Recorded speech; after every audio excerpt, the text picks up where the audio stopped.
Namaste and welcome to Sutra Network. In today's special segment, we'll discuss about why Russians are becoming Hindu and the hidden message behind giving the Gita to Putin. Recently, when Russian President Vladimir Putin came to India, Prime Minister Narendra Modi gave him a very special gift. Yes, the Bhagavad Gita. But as soon as people found out, leftists and the opposition became highly active. Some called it an attempt to turn India into a Hindu Rashtra, while others claimed it was haste and an attack on secularism.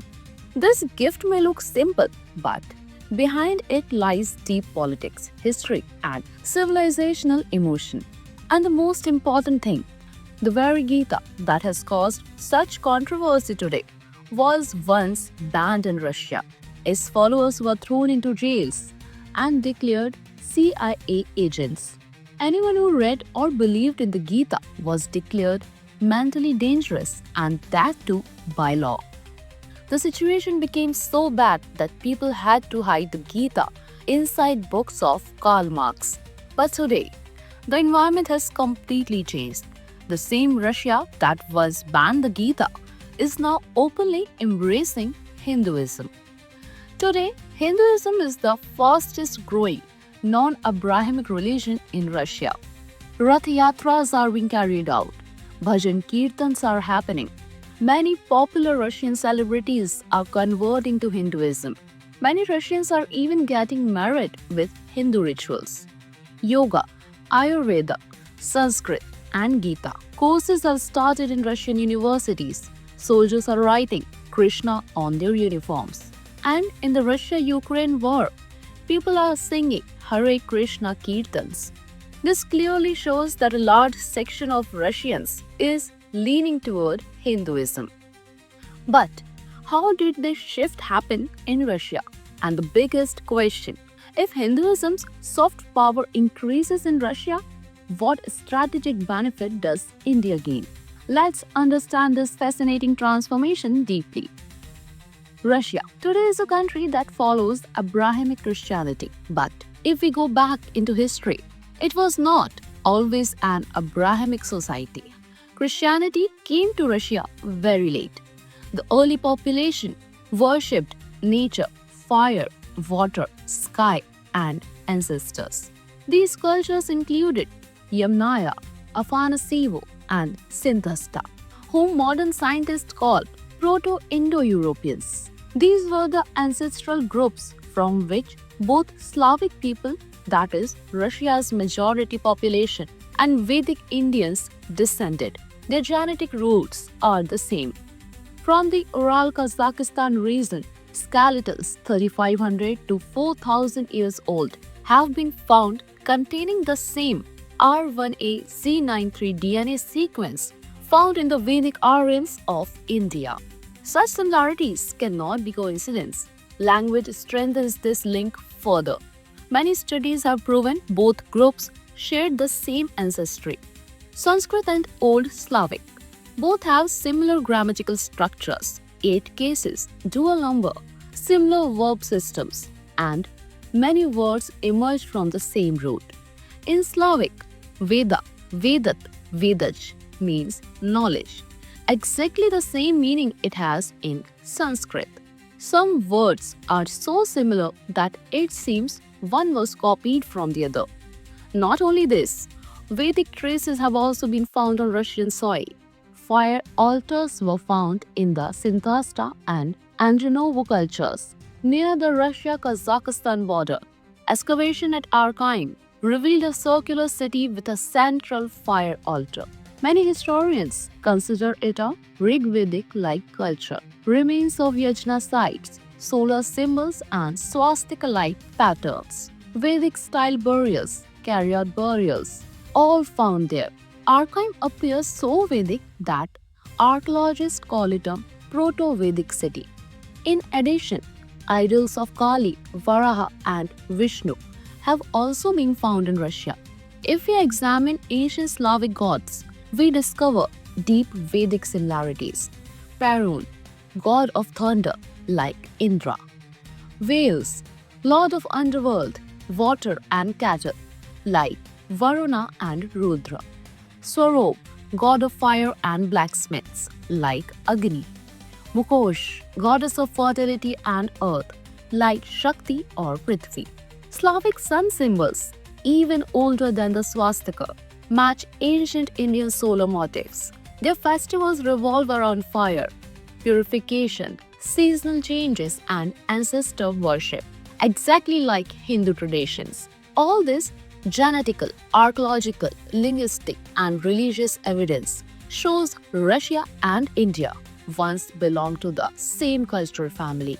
But the question arises, how did this connection break? The answer lies in Russia's geopolitics. Russia was surrounded from three directions: Europe, Central Asia, and the Middle East. Various religions came from here. From Europe came Catholic Christianity. From Central Asia came Islam. From Byzantium came Orthodox Christianity. Within a few hundred years, Abrahamic influence spread intensely.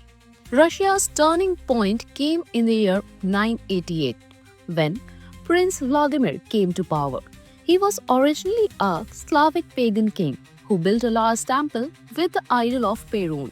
But he knew that to strengthen his empire, he needed the support of a powerful foreign civilization. So, he decided to abandon paganism. Islam wasn't an option because of strict bans on alcohol, while meat and alcohol were deeply rooted in Russian culture. So, Islam was rejected immediately. Now, Christianity remained in two forms. First, Catholic, second, Orthodox. If Vladimir accepted Catholicism, he would have to obey the Pope, which he disliked. Byzantium, on the other hand, was the most powerful Christian empire, militarily and economically.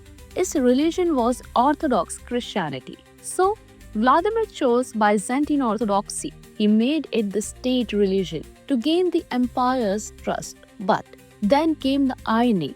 Vladimir, once a pagan, became the biggest opponent of Slavic culture. Pagan temples were destroyed, idols thrown into rivers, ancient practices banned. This marked the Christianization of Russia. Thousands of Kiev were forcibly baptized in the Dnieper River. Pagan temples were replaced with churches. Slowly, Russia became fully Christian. Then came the fall of Constantinople, after which Russia declared itself the only leader of Orthodox Christianity. This shaped Russia's new identity. Thus, emerged the doctrine of the Third Rome. Yes, First Rome was the ancient Roman Empire. Second Rome was Constantinople. And Third Rome was Moscow.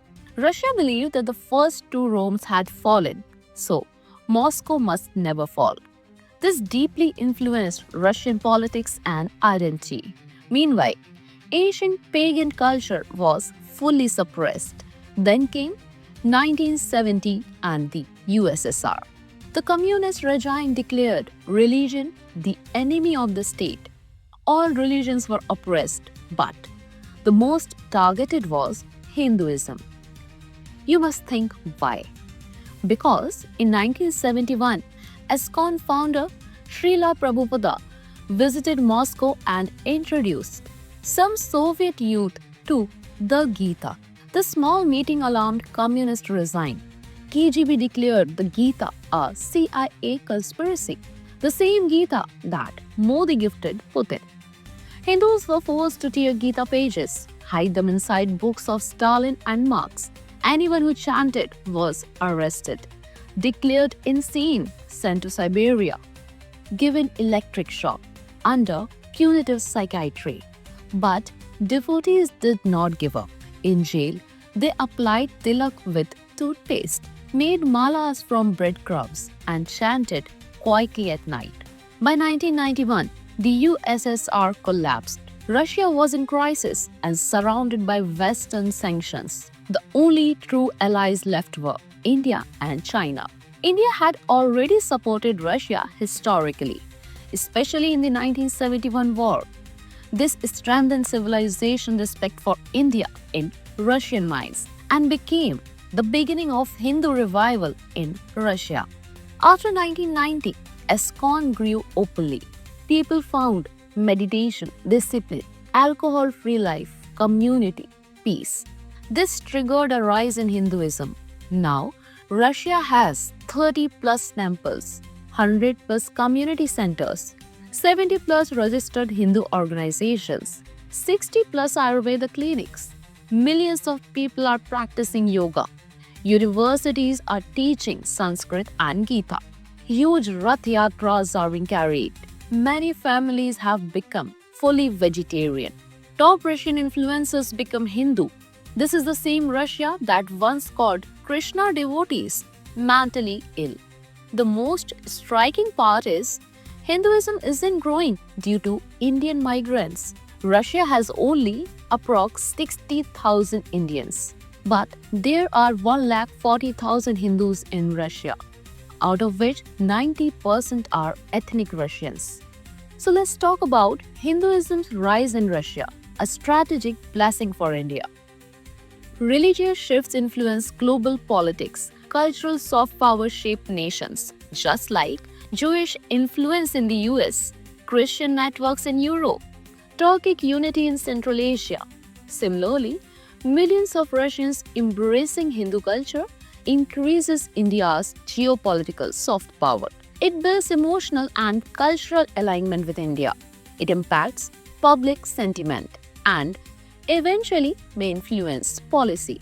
So, when Modi gifted Putin the Gita, it wasn't just a gift. It was a message that India-Russia relations are now not just political or military, but also civilizational. The nation that once banned the Gita is now embracing it. History has come full circle.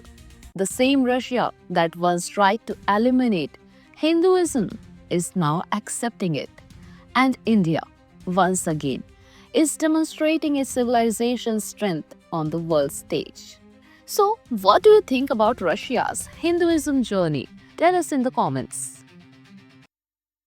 And for more such videos, subscribe to our channel, press the bell icon, and do visit our website.